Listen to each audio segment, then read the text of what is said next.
নমস্কার সবাইকে, Bandita and mother's ব্লগে সকলকে স্বাগত জানাই। এদিকে রান্না হয়ে গেছে। মা রান্না শেষ নাকি?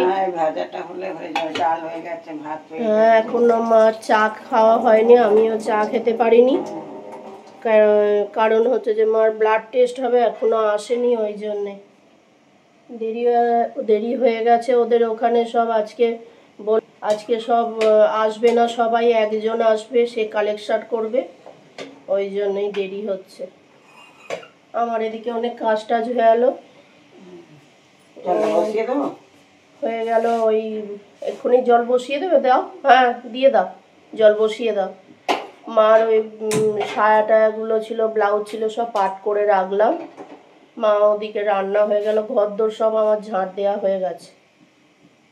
হয়ে গিয়ে এইবার ওই কাজগুলো সেরে রেখে, চলো, গরম হচ্ছে বলো আজকে, এটা একটু অন্যরকম।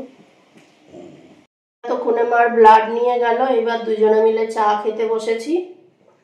ওই নিয়েছে, ওই যে ব্লাড নিল, ওই চা খেতে বসলাম দুজনে। মাকে বললাম আগে আগে খেয়ে নাও, কেননা অনেকক্ষণ ওই করে রয়েছে, খালি পেটে রয়েছে, আবার সুগার ফল করলে হিতে বিপরীত। চলো চা খেয়ে নি। ওদিকে সব রান্না বান্নাও মার হয়ে গেছে, আমারও জল গরম হয়ে আছে, এবার চান করে নেবো, চাটা খেয়ে রান্না হয়েছে ভাত আর সব রকম সবজি ভাজা, পেঁয়াজ কলি, তারপর সিম, গাজর সব ভাজা আর ডাল। আজকে এই রান্না আছে। এই মা ভাত বাড়ছে, আমার টিফিনটাও দিয়ে দিচ্ছে একেবারে।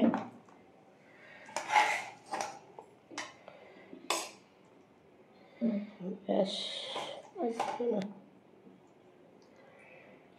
এই যে চা নিয়ে চলে এসছে মা।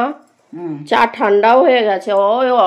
অফিস থেকে গিয়ে গড়িয়া মোড়ে গিয়ে ফুল টুল কিনে, আর তারপর রাস্তা খুঁড়েছে, একদম আসা যাচ্ছে না, কি অবস্থা সব দিকের রাস্তা। হ্যাঁ, গাছ ফাছ কিনে আনলাম, বাজার করে আনলাম, পুরো হেঁটে হেঁটে অনেকটা রাস্তা আসতে হলো। তারপরে বলো মা, অনেকটা রাস্তায় আসতে হলো, তারপর ওই জন্য আজকে অনেক দেরি হয়ে গেছে। চা খাওয়া হয়নি এখনো, চা খেয়ে নি। এই যে বাজার থেকে এলাম, এই ফুল গাছ নিয়ে এলাম। আমার মা বলে আমার মেয়ের এত ফুল গাছের নেশা। কি ভালো ভালো দেখো ফুল গাছের কালারগুলো, এটা হলুদ গোলাপ, এটা দেখো, এটা দেখো কি সুন্দর, আর গাছগুলো খুব সুন্দর পুষ্ট গাছ। এই অফিসে গিয়ে বসাবো, ওই জন্যে। এই যে ঠাকুরের জন্যে ফুল কিনে নিয়ে এসছি, কি সুন্দর বড় বড় গাঁদা ফুল দেখো না। আর এই শীতকালে ফুলগুলো এত টাটকা হয়, ঠাকুরকে দিতে খুব ভালো লাগে। আমার মাও খুব ভালোবাসে। মা ওই জন্য বুধবার করে বলে মানা গড়িয়া মোড়ে যাবি, আর মা এই কুলেখাড়া শাক বাচ্ছে।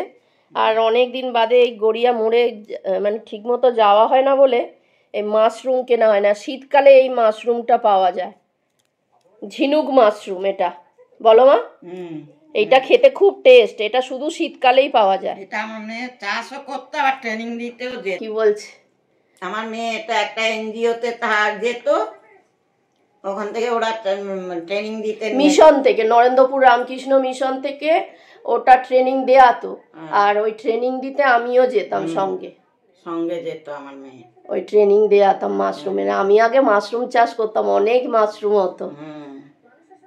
আর এই মাশরুমগুলো খেতে খুব ভালো লাগে, হেভি টেস্ট, খুব ভালো। এটার ভাজা খাওয়া যায়, পকোড়া খাওয়া যায়, আবার মাংসর মতো রান্না করলেও খুব ভালো লাগে, খুব ভালো লাগে এই মাশরুমটা। মা এই মাশরুমটা খোঁজে, এটা শুধু শীতকালেই পাওয়া যায়, অন্য সময় পাওয়া যায় তো মাঝে মধ্যে। হ্যাঁ, চলো এবার মা একা একা কাটছে, আমি এগুলো কাটি। আর ওইদিকে এনেছি বেতো শাক, আর মেথি শাকও নিয়ে এসছি এক আঁটি। শীতকালে শাকটা এত ভালো লাগে, শাক দেখলে আমরা ঠিক থাকতে পারি না, যত রকম শাক মনে হয় নিয়ে যায়। সবজি নিয়ে এসছি, মা এখন ঢালছে। ওই তো ওদিকে লাউ, লঙ্কা, পেঁয়াজ কুচিয়ে রাখলাম, পেঁপে, এই যে পেঁপে, আর সে মেথি শাক দিতে বলেছি আর দেয়নি। মেথি শাক আর কি মা? ধনে পাতা। ধনে পাতা। ওই বেগুনটা, বড় বেগুনটা রাখলে ওটা পোড়া খাওয়া হবে। মা গ্যাসের ভয় পোড়া খেতে পারছিল না, গ্যাস চলে এসছে এবার। আমার এই শীতকালে লোক একটু বেগুন পুড়িয়ে খাবে না কি খাবে। হ্যাঁ, শশাটা অনেকটা এনেছি, দুজনে দুটো খাই, ওই জন্য।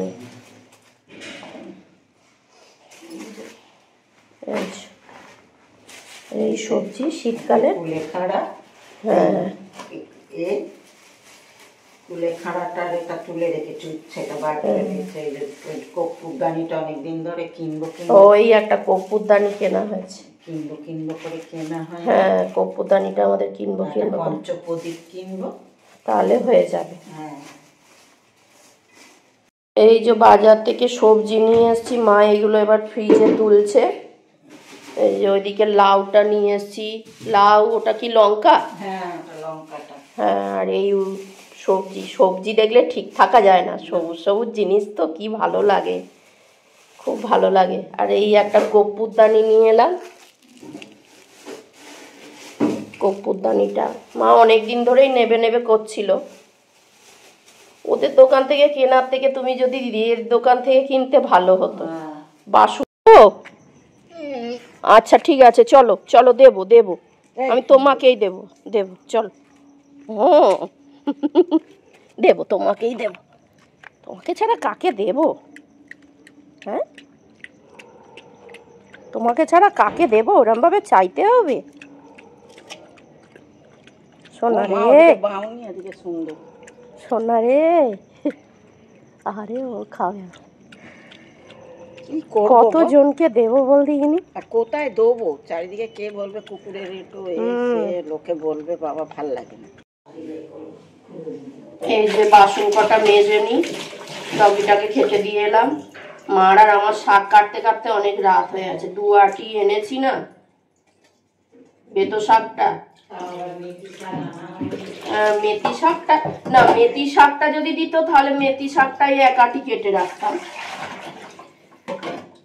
মেথি শাকটা দেয়নি, ওই জন্য বেতো শাকটা কেটে রাখছি। আর এই শীতকালেই পাওয়া যায়।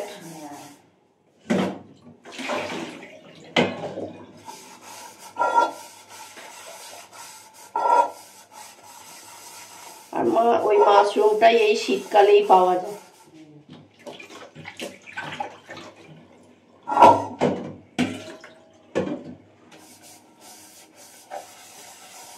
এই বাসনগুলো মেজে নিয়ে আবার শাক কটা কাটবো। মা আর আমি টিভি দেখতে দেখতে শাক কাটা কেটে নিয়ে তারপর শোবো দুজনে। গোলাপ গাছগুলো হেভি হয়েছে, দারুণ হয়েছে, খুব সুন্দর হয়েছে। আমি গাছ খুব ভালোবাসি।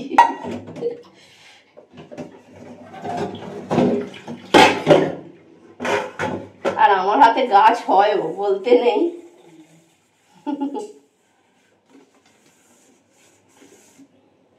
সে কাকুর বাড়ি একটা গাছ মরে যাচ্ছিল, কাকু বললো ডাক্তারের হাতে গিয়ে দিই, দেখি বাঁচে কিনা। সেই গাছ আমি করে ডাল কেটে ফেটে করে সুন্দর করে বসিয়েছি।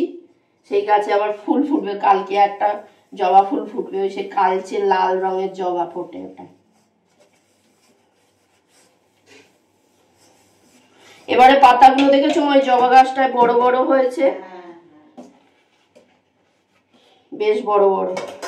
আর কাকুর বাড়িতে আজকে ওই জবা গাছটা মা কত ডালপালা ছেড়েছে, আর কত বড় হয়ে গেছে জানো।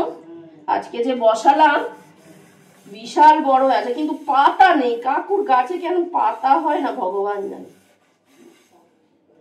হ্যাঁ, জল ফল ঠিক মতো দিতে পারে না মনে হয়, ওই জন্যে। না হলে এই গাছটায় বলো না মা কেমন হয়ে গেছিল, কত পাতায় ভরে গেছে। গাছে পাতা হবে না কখনো হয়। আর যে জবা গাছটা আমি এনে লাগিয়েছি, ও তো নিচে থেকে পাতা ছাড়ছে, কচি কচি পাতা ভর্তি নিচের দিকে হয়েছে। বাসনগুলো মাজা হয়ে আছে, এবার ধুয়ে নি।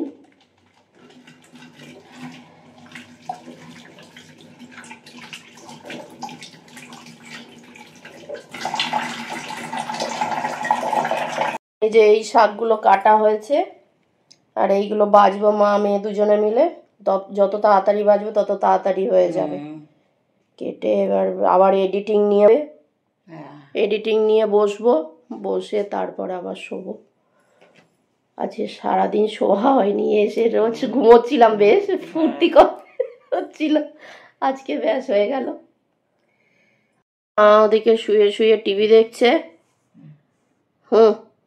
শাকও কাটা হয়ে গেছে আমাদের। যাই হোক, হ্যাঁ আজকে রাত্রির হয়ে গেছে না, ওটাই অসুবিধে।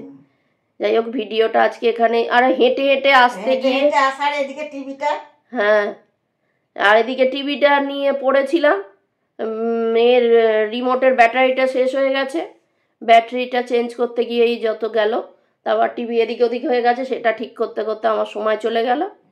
যাই হোক, ভিডিওটা আজকে এখানেই শেষ করছি। তোমরা সবাই সুস্থ থেকো, ভালো থেকো, সাবধানে থেকো। আর ভিডিওটা যদি ভালো লেগে থাকে তাহলে লাইক করো, কমেন্ট করো, সাবস্ক্রাইব করো। দেখা হচ্ছে নতুন একটি ব্লগে।